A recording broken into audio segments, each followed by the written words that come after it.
All right, all right. We are at it again. Transformation Tuesday, 2024 edition. This is Judy Matejcek here, life master consultant and world-class paradigm shifters. So paradigm shifters, we are a dedicated global community dedicated to shift and uplift the entire planet. How's that for a little goal there, Karen? Love it.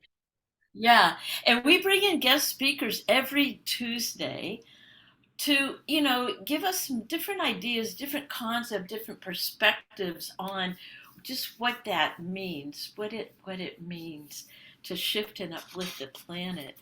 And for 2024, our overall theme is opening doors in 2024, and it's allowing each month. We're allowing a different section is, and we're allowing new growth. And as we head into this next phase in April, we're allowing that power within us to rise and unfold. So before I introduce Kira, I want to read something here from Each Day a New Beginning. Boom. And it's just a little bit that really grabbed me today to introduce Kara. The obstacles confronting me invite me to grow, to move beyond my present self. They offer me chances to be the person I always dreamed of being. I will be courageous. I am not alone. How's that? Very nice. Yeah, so I'm going to introduce our guest speaker, Kara Taylor. She's heart-centered spiritual, heart-centered coach, and she specializes in helping heart-centered professionals build their dreams and accelerate their results to create richer, more fulfilling lives. So, for over 20 years, Kara Taylor has been studying and implementing transformational success principles. And as a sought after speaker, trainer, and certified coach, Kara's workshops and coaching programs help people break through limitations and achieve greater results. So let me tell you this next part about what sets Kara apart from other coaches is that you have an experience providing therapy and helping your clients make long-lasting behavioral changes as a licensed clinical social worker. Yes, for me, that's a saint. Thanks. I want you to come and tell us a little bit about it. You served in the United States Air Force for 14 years, 14 plus years, and that your military training and experience has equipped you with exceptional leadership and communication skills and the ability to adapt quickly and persevere through any situation that you encounter.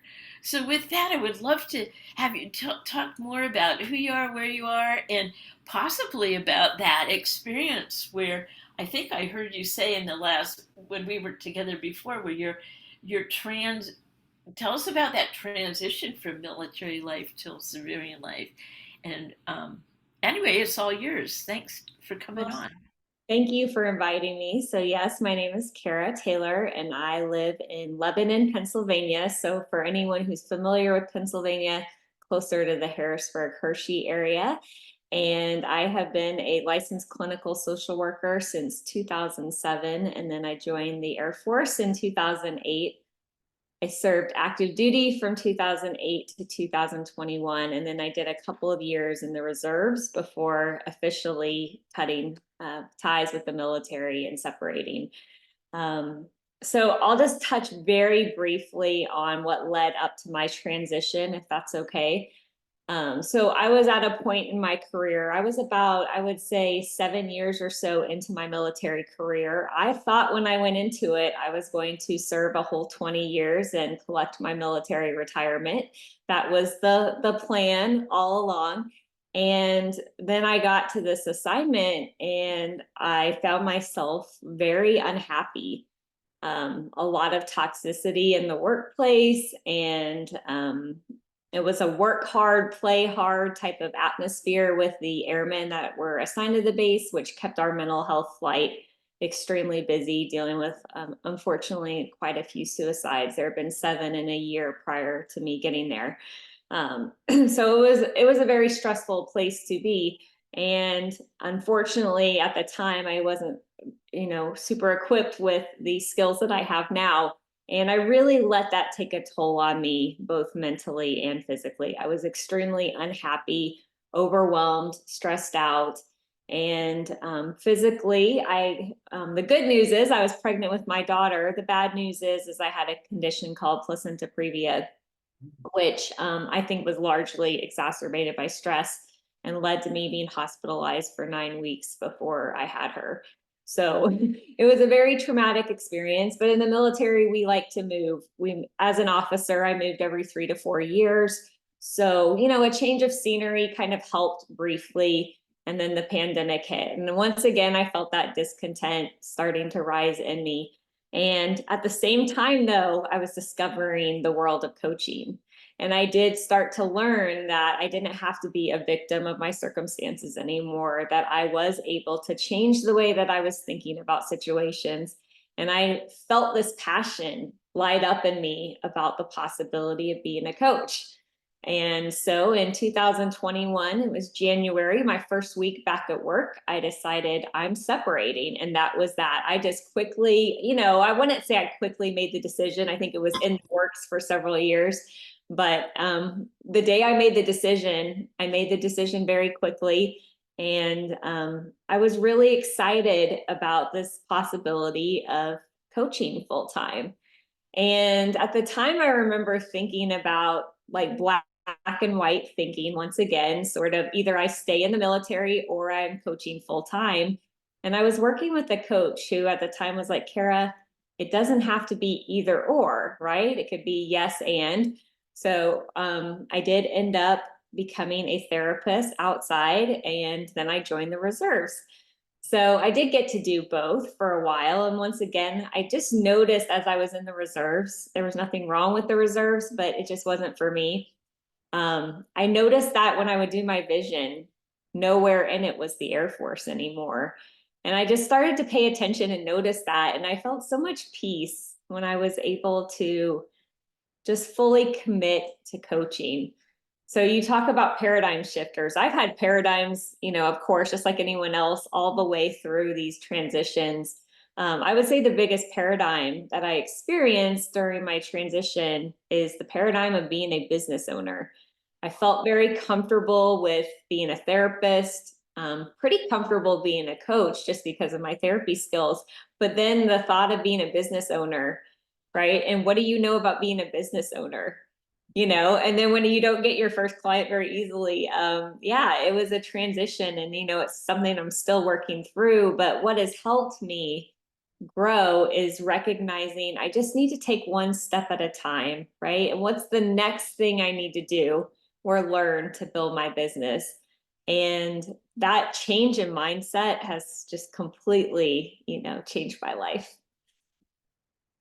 Oh, that's so great. So how so? And how old is your daughter now? I'm Yeah, she's 6.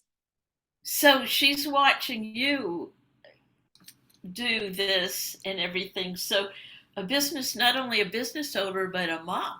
Yes. Yes, I have 2 children. I have a 6-year-old and a 10-year-old. So yeah, they get to watch the process. And when they ask mom, what does your mom do? My mom helps people face their fears. It's super cute. They love, if I do a YouTube video that they want to be in the background. And, my son says he wants to be a YouTuber for a living. Super cool. So, so you mentioned that when you were in the military, that energy of movement, and the suicide rate and everything. So, um, that that isn't necessarily just in the military right now. Sure, sure. Tell me, like, what your skills are, what you would do, any maybe tools where that you go in and possibly help or give people tools. I know that it's within them to want to live or not. Can you tell me maybe something like that, or maybe a client story where you've maybe helped them make a decision to live or a vision to live? Mhm. Yeah, I'm going to give an example of a therapy client that I saw. So, in my therapy job, I treat individuals who've been diagnosed with some sort of usually anxiety disorder or obsessive compulsive disorder. And I had someone I was working with who had OCD. And at the time when I first started seeing her, she was suicidal and she did have a plan. And I won't get into her specific obsessions or anything like that, but I do exposure therapy. I help people face their fears. And, I just heard from her recently. I completed her from the program months and months and months ago. She reached out to me for a different reason, but, you know, helping people through that process and facing those fears, like she was able to resolve those thoughts and no longer has thoughts of wanting to kill herself anymore. So there's so much power in recognizing what that fear is, and our natural tendency, whether we're diagnosed with something or not, is to want to avoid and run away. And when you start to face it, your whole life starts to change. And now, her and I are working on a different level. The OCD, the suicidal stuff is under control, but now it's like, well, what do I want to do with my life?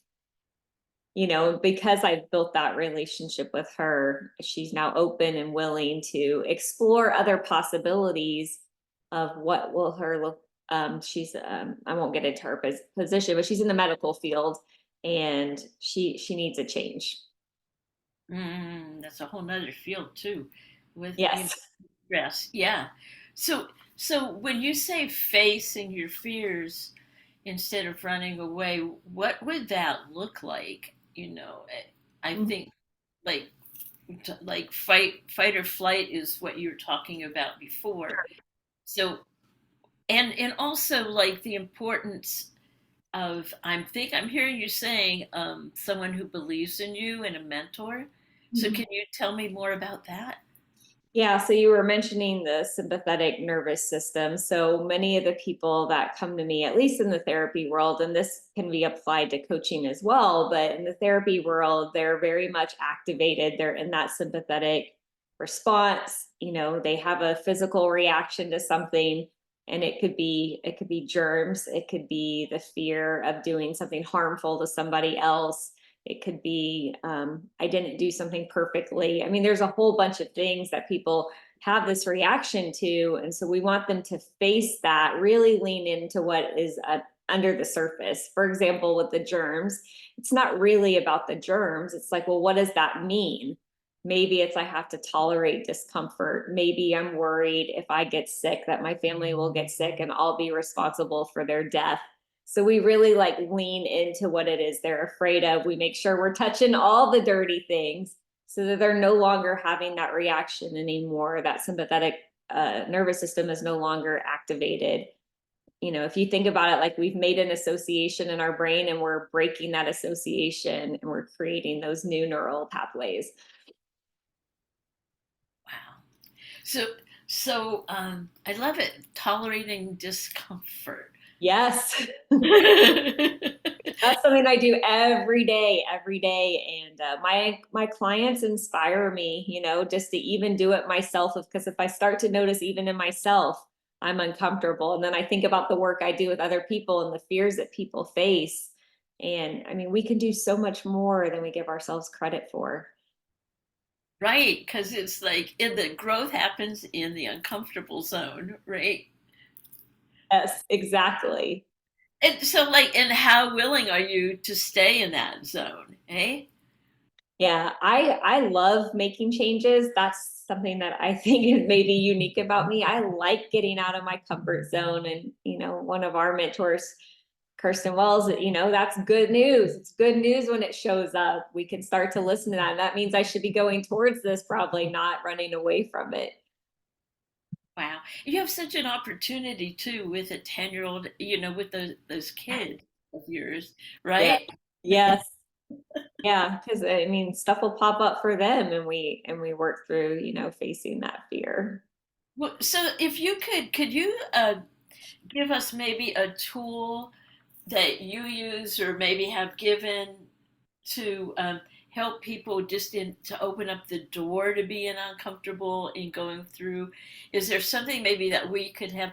I know we've talked about the breath and the breathing, but is there anything else more concrete or something that you would recommend for that uncomfortable zone? Sure. One of the things that we can do, and I do this with my therapy clients, but I think coaching clients could use this as well, is identifying a hierarchy of least anxiety provoking to most anxiety provoking, and then working your way through what would be the least anxiety provoking step I could take. You get yourself comfortable with taking that step, and then what's the next step, and then the next step.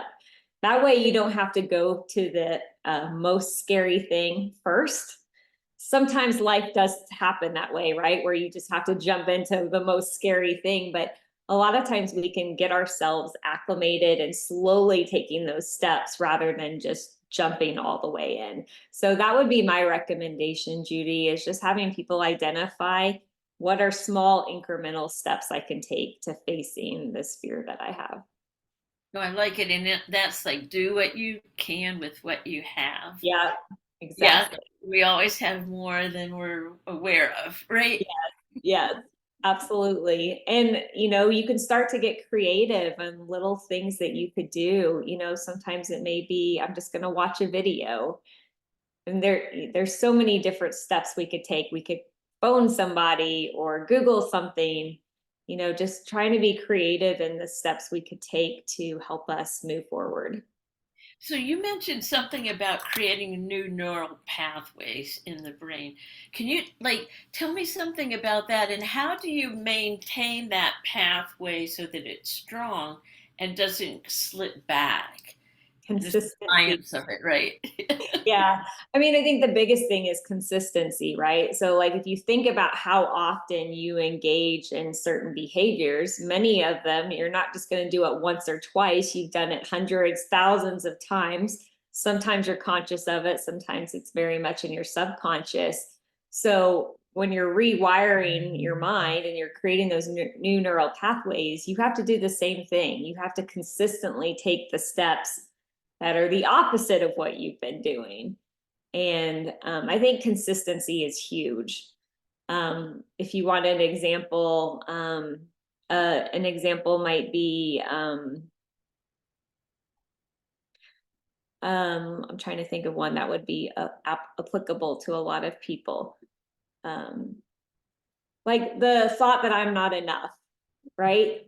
You may have had that thought for years and years and years. Some of us have had that thought for decades. So really identifying, what are ways that I am enough and continuously saying those repetitively over and over and over again and engage with that thought rather than the thought that you're not enough. Over time, you're creating those new neural pathways. Oh, that's great. That's awesome. So there you go. So and so when during like this whole process, I know you notice that you said and then we'll go and we'll start to create the vision. But how do you know when it's time Right. that they're ready? I know I've worked with the program Standing Firm When Your World is Shaking with mostly, well, pretty, yeah, with people who have lost a child or lost a loved one. And there's just no way about dreaming about anything. Sure. Sure. So it's like that in between time, Hmm. that know, like, and trust of Hmm. you that you're going to love them through anything, you Hmm. know, and then that next step. But tell me more about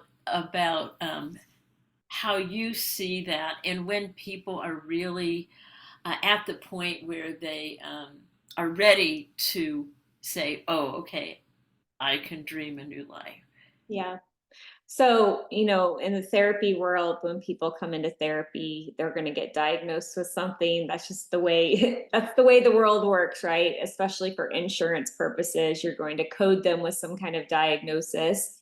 And a lot of times what you're looking for with those diagnoses to get qualified for one is having some kind of clinically significant impact on your life.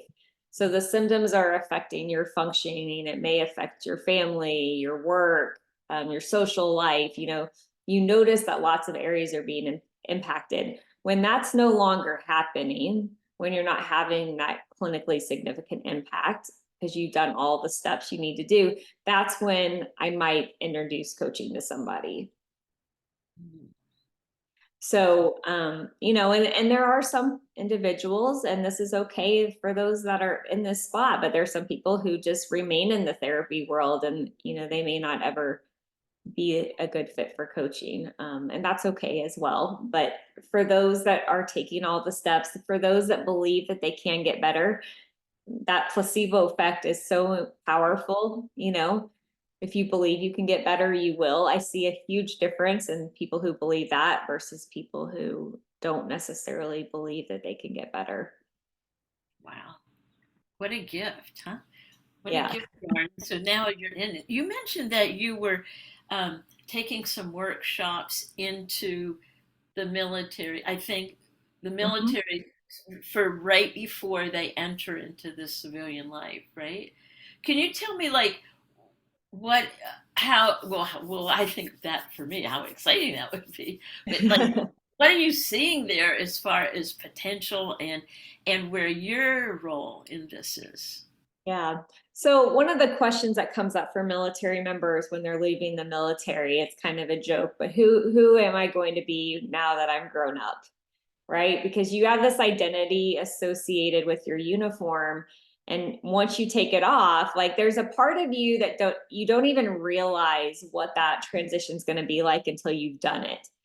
You may have some idea like as you're preparing for your separation, but once you officially take it off, it's a whole different world. And there's a lot of great things that come along with it. And then there's a lot of things that aren't so, I wouldn't say that they're not great. It just takes some getting used to. As a military member, you're told what to do all the time, right? There are some decisions you make, but you're being told you're being told where to live, you're being told what your job is, all those things. And now no one's telling you anymore. And you have to figure it out. And you have to translate your military skills to the civilian world, right? And you're not going to get the same people interacting with you. It's not the same culture in the civilian workforce that it is in the military workforce. So it's, I mean, and I don't mean this in a negative way, but people don't care the same way in the civilian world and then what they do in the military world. So that's a big adjustment for people. And when you're in the military, many people go because they want to serve their country. They believe in something bigger than themselves, and then we take that away, right? You leave the military, and then it's like, well, what is my purpose? What is my passion now that I'm no longer wearing this uniform? And that can be really hard for folks. Oh, I imagine. I imagine Yeah. so. So So, that's where I see my role. And I did that transition. So I think that that's something that I have as a skill of mine to be able to show people when I've talked in front of other veterans, they found that to be, inspiring to see me on the other side thriving, after military service. So working on identifying who is it that I want to be when I grow up? Who am I outside of this uniform? Those are the things that I really would help transitioning service members with. wow, that's beautiful. Just beautiful. What a service that is. Wow. So here's what I would love to do. We have this big community, paradigm shifter community out here, and we would love to, put a blessing on you and what your next step is, what you are doing, and what you love and dream. So, what would you have us as our community Oh, hold for you and your family? And congratulations on making a yeah. successful transition. Yeah, thank you. That's beautiful. So what I'm working on is I am and I'm trying to watch my word choice. I've been saying for a while I'm transitioning out of therapy into coaching, but holding for me that I'm no longer transitioning, that I am a full-time coach and I have 5 groups running at any given time. I have 10 individual clients that I'm working with. I'm speaking in front of large audiences and just being able to make a bigger impact on this world. So yeah, if you want to hold that for me, I would be much appreciated. Okay, well, here comes this energy here, for, like you're in, your unique skills, you're in your unique knit, for there. And like, we totally bless you in what your passion is in doing, and totally see it. And here's our energy. All you need to do is receive. So we're going to shoot it over to PA, Pennsylvania. I am totally willing to receive. Thank you. And I am sending that all back to everyone watching as well, because we all have beautiful dreams and we are all worthy of getting that Well, life there we you would go. love living. You just spoke in front of a big audience right now. Yes, that's right. And I have a book that I'm going to be writing that'll be public. I'm just a co-author, I should say just, but I'm a co-author in a book, and really excited to, get that best-selling author out there. Awesome. Well, and so it is, and so we let it be. Thank you so much for being a part of Paradigm Shifters and Transformation Tuesday. Thank you, Judy. There we go. Aw, thank you so much. This is so, Welcome. there we